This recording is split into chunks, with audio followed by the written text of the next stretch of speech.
This is Carrie, Christ-centered counselor and life coach with Promised Coaching.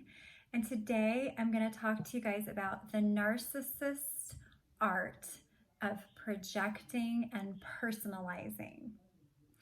And we know that we always are trying to rationalize their behavior, despite how irrational it is. But it's important for us to understand why and how they do some of the things that they do and use these tactics. Narcissists personalize just about everything because they are so egocentric that they feel that everything has to do with them, and they will make it about them. And then they will twist and turn things around on you so that way they don't have to be responsible and can shift the blame onto somebody else. So let's talk about personalization for a moment. And I'm going to share with you guys the Oxford Dictionary of what personalization is. So this is the first definition: the action of designing or producing something to meet someone's individual requirements. Let me read that again. The action of designing or producing something to meet someone's individual requirements. Sound familiar? The second definition is the action of causing an issue, argument, etc., to become concerned with personalities or feelings rather than with general or abstract matters. So the first definition explains how the narcissist uses people in his narrative, especially his intimate partner in his narrative, to fill the needs and the requirements that serve him. So the action of designing or producing something to meet someone's individual requirements, and that's his own, because you are in his world to fill a requirement that he has for you and the narrative that he has you in. The second definition is pretty self-explanatory.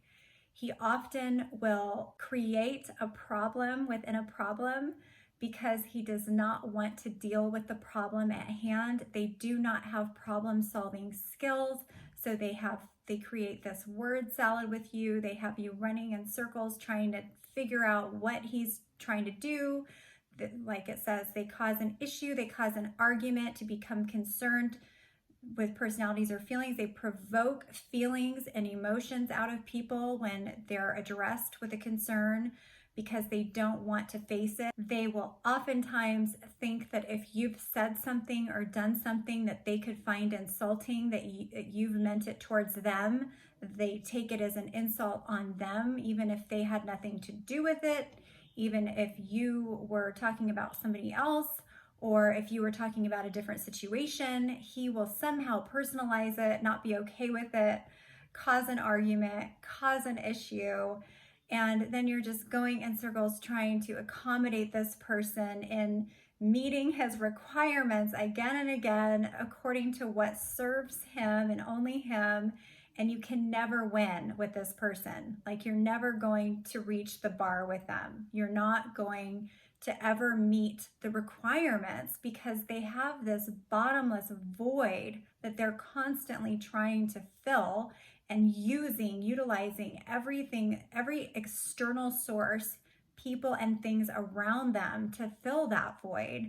And it's never going to happen. So where does this stem back from? This stems back from their need for power and control, because that's all your relationship is with this person. It's all about him being able to manipulate and have control over you in every scenario so that he can feel powerful, because he is so deeply insecure with himself that he needs to feel this way constantly, because, like I said, it's this void that is constantly needing to be fed and supplied.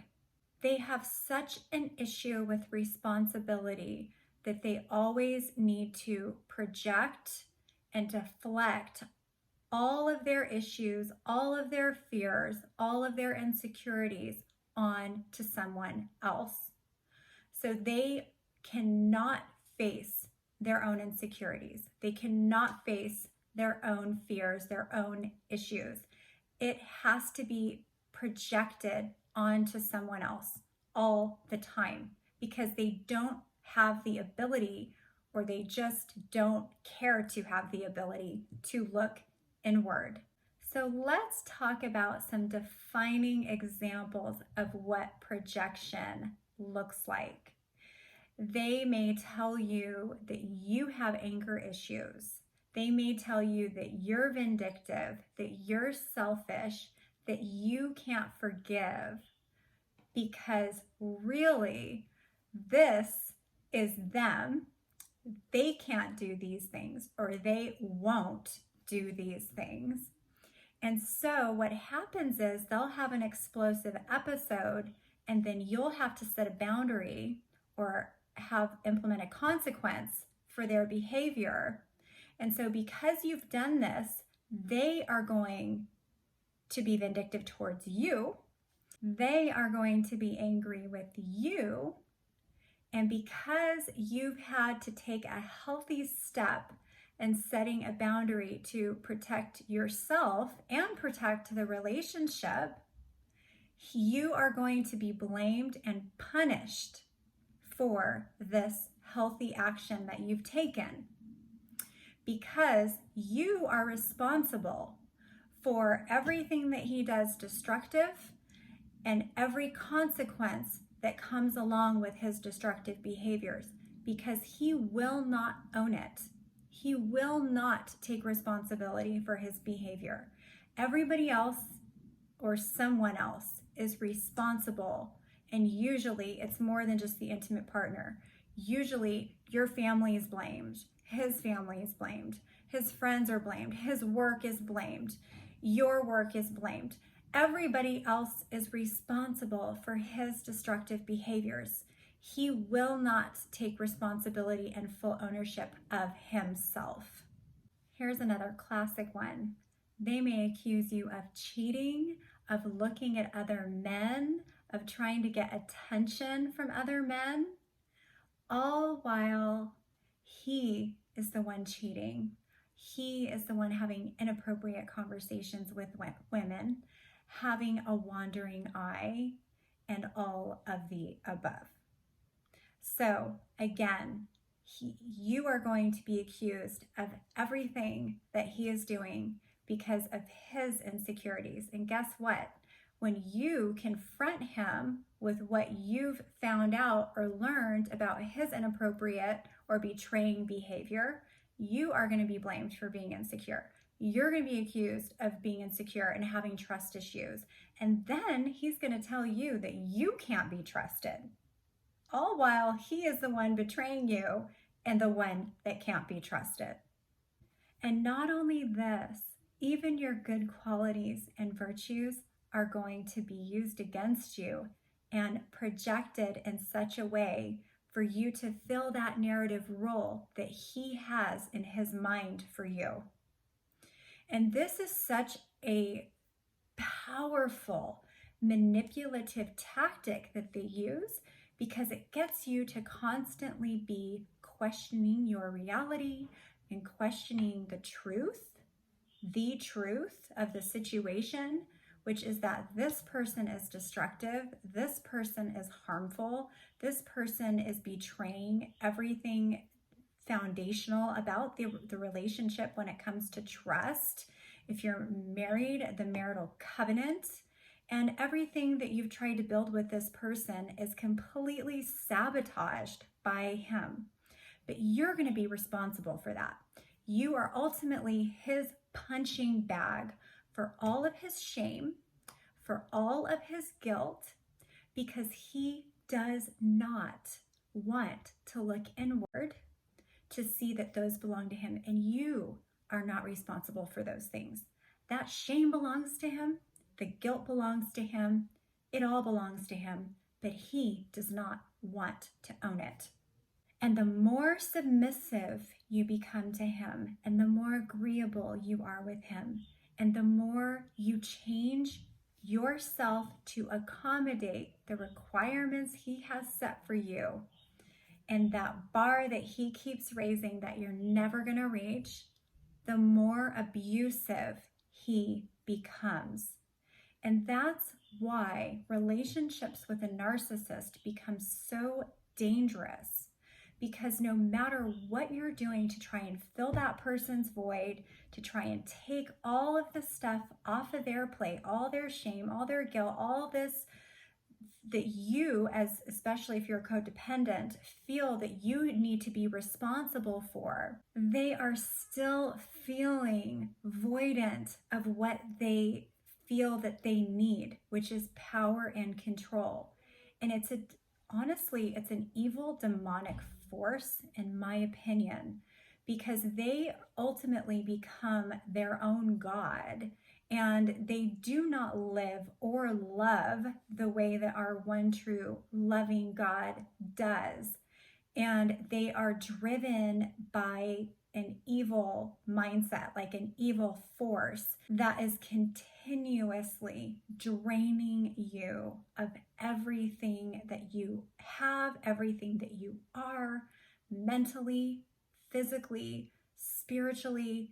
Things are always changing with this person. It's like from one day to the next, you don't know who you're going to be dealing with.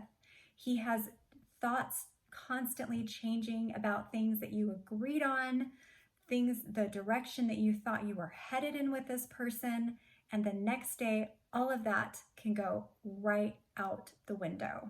You can be your best self with this man, the most loyal, the most loving, the most giving, the most faithful, honest woman with him. And he's not going to receive you for the amazing person that you are. It doesn't matter. Like, of course, we're all flawed, but in his mind, he is expecting beyond perfection from you. That's what he's expecting. Because guess what? One of your flaws that he says, that's not a big deal to me. It will be 6 months down the road. Or it'll change and he'll expect something different. And then that is going to matter to him a year later or 2 years later. He's not stable. He's not consistent. He has a superficial morale. He has such a lack of integrity that he can't handle it. He has to constantly be putting it onto someone else. And he's going to constantly be this way. He's not changing because it's a heart issue, which I'm going to share with you in a few verses here in a minute, that this is a real heart issue. Unless there is a divine miracle that takes place in this man's heart, in this man's life, he is who he is. And we have to accept people like this.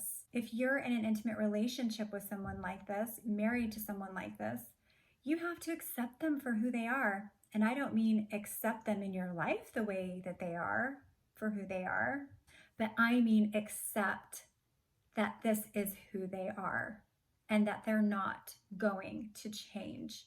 And oftentimes they'll say, this is who I am.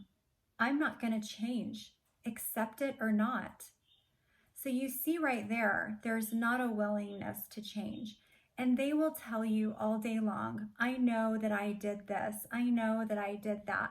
I know I have a lot of growth to do, a lot to learn. I have made a lot of mistakes.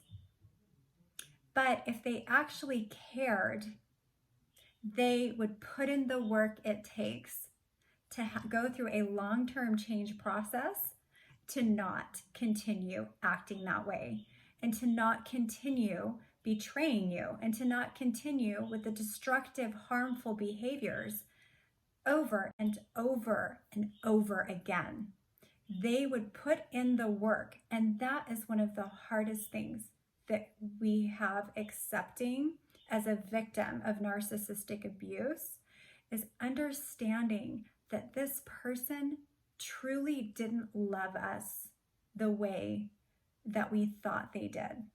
Because if he truly loved you, he would do whatever it takes to get himself in a healthy place so that he can have a healthy, stable relationship with you.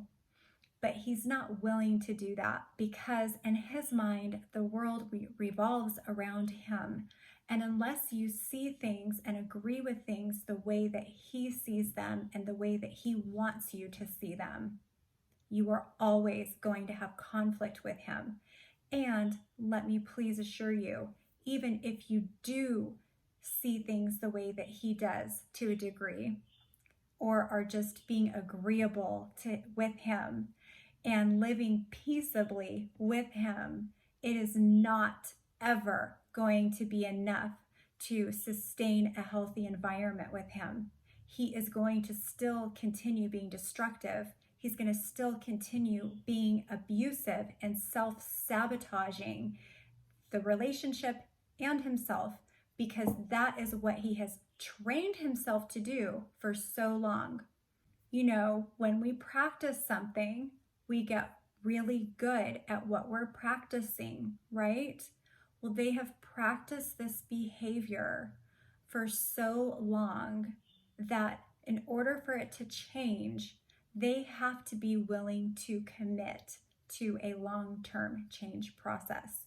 And they're going to tell you all in the interim that you haven't been a good partner to them when they're the ones who have not been a good partner to you. So this is more of the same projecting and going in circles, trying to get you to question yourself and question your reality. And guess what happens? When we are in this place of questioning our reality, we've been trained, and that's what's so insanely sophisticatedly manipulative about these people, is that they get us to question our reality to a degree where we are trained in not even believing our own reality, not even seeing the actual truth of the situation and what's going on and how we're being treated and how we truly aren't being loved by this person, certainly not honored or cared for by this person. And any little good thing that he does for you is going to be used against you. Like you can't even appreciate the good because the good is thrown in your face and that's going to be used against you too. So it's like having Stockholm syndrome. It's like, oh, he's done all these nice things for me, but he's abused me time and time again, and you're justifying and excusing his behavior. It truly is Stockholm syndrome. I believe that is a very real thing. I believe every victim of narcissistic abuse goes through that, especially if they've spent a long period of time in this relationship being so brainwashed and manipulated into thinking the way that they do. Because they truly do love this abuser. They truly love this narcissist. So when you love someone, you do want to minimize things and you do want to make excuses for them. And they've trained you so well how to do that because they're constantly doing that too. They're constantly minimizing their own behavior. They're gaslighting you and telling you it wasn't that bad or it didn't happen that way. But when you do something that is wrong, they will hammer it into you how terrible you are, even if it was the most minor thing, and they'll make all these suggestions and accusations against you that are horrific, that are not even close to your true character and who you are. And they'll call you horrible names, horrible things. And I'm going to share with you just a few verses about what a narcissist is doing to himself and doing in the world by behaving this way on a spiritual level. So the first verse I want to share with you is James 3:6. The tongue also is a fire, a world of evil among the parts of the body. It corrupts the whole body, sets the whole course of one's life on fire, and is itself set on fire by hell. So as I was saying, this demonic force, this is coming from the enemy. And I want to take this back to God, because with a person having God in his heart and in his life, it will show fruit. The narcissist does not have self-control at all. He has no fruit of the Spirit, in fact, at all. And they will also use your past against you. So this is another thing to beware of. And a personal story of mine I'll share with you is my ex. He told me that because I had been married before, that he did not want me referring to him as my husband. And this was about 1 year into our marriage. So we were newlyweds. And I actually just came across this text the other day. And he was very descriptive on letting me know that he hated my past. He hated the fact that I had been married before. And because of that, I was no longer allowed to refer to him as my husband unless I was introducing him in an introductory setting. So you can imagine how painful that was for me to hear my husband say that to me only 1 year into our marriage. And if you are in or have been in a narcissistic relationship, I'm sure that you have experienced very similar requests that are like shaming you and just punishing you for your past. So look at this, this person here, he calls you not forgiving. He calls you all these things. And here he is. Narcissists are completely absent of grace. They have no extension of grace to others, and they do not forgive. And only one, I believe, who knows the Father, the one true living God, truly, genuinely knows forgiveness and knows how to love. And narcissists, they don't have this. So there's another scripture I want to share with you, a couple more, about the tongue. And these words that they speak, they are so harmful and so destructive and so painful, and they cut so deep.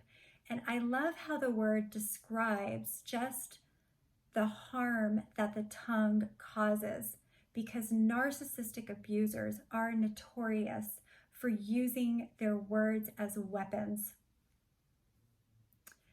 Proverbs 18:21. The tongue has the power of life and death, and those who love it will eat its fruit. So, as you might know, narcissists love to talk, and they love to get their point across. They are in love with their tongue. They are in love with their beliefs. They are in love with themselves in such a worldly, egocentric way. And this is what it is for them. They will eat the fruit of that. They will eat the fruit of that. In Matthew 15:18, but those things which proceed out of the mouth come from the heart, and they defile a man. So you see, it's a heart issue. Everything that he is saying to you, everything that he is spewing out of his hateful mouth to you, that is what's in his heart. All of the shame, all of the guilt, all of the projecting, all of that anger, all of that hateful, vindictive bitterness that you hear coming out of his mouth over and over again, every time he feels he has a right to verbally and emotionally attack you and abuse you, or even physically abuse you, that is this man's heart. That is his heart.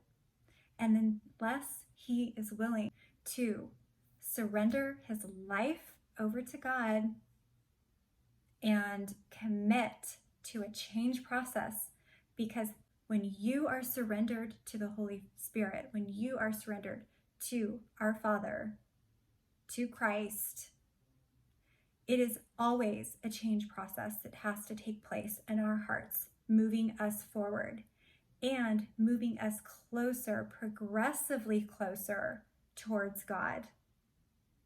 And that change will progress over time, and you will see it. You will see it by their fruit.